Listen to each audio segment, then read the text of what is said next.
যুগ এগিয়ে যাচ্ছে, প্রজন্ম এগিয়ে যাচ্ছে, পৃথিবী আধুনিক থেকে আধুনিকতর হচ্ছে, পরিবর্তন হচ্ছে মানুষের চিন্তা আর রুচিবোধ। শুধু পরিবর্তন হচ্ছে না ভয়ঙ্কর শব্দ দূষণের। আচ্ছা, আমাদের আগামী মূলত আমি যদি বলতে যাই তাহলে আমাদের উচিত কি আমাদের নিজেদের সচেতন হওয়া, প্রত্যেকটা নাগরিকের নিজ নিজ দায়িত্বে নিজকে সচেতন করা।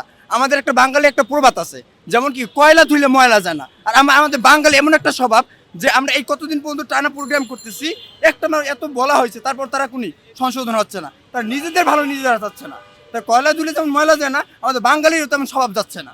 বুঝতে পারছেন? এর জন্য উচিত আমাদের সর্বদা সচেতন হওয়া এবং দেশকে সচেতন রাখা এবং নিজেকে সচেতন রাখা। যেমন দেখেন, আমরা নিজেকে যদি সচেতন রাখতে পারি তাহলে আমার পরিবার সচেতন থাকে, আর আমার যদি পরিবার যদি সচেতন থাকে তাহলে সারা বাংলাদেশ সচেতন থাকবে।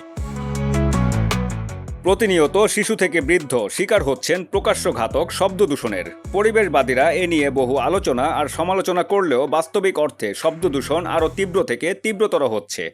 জনগণকে সচেতন করছি আমরা, মোড়ে মোড়ে ক্যাম্প করে এমনকি লিফলেট বিতরণ করছি,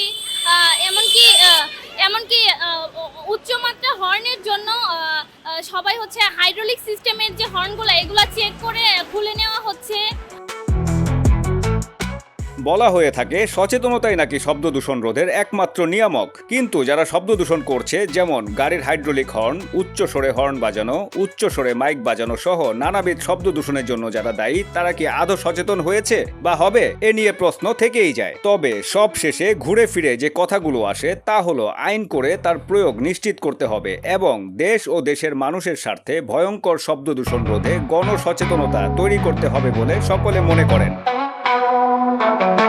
এম সাখাওয়াত হোসেন সুজন, দৈনিক আওয়ার বাংলাদেশ, ঢাকা।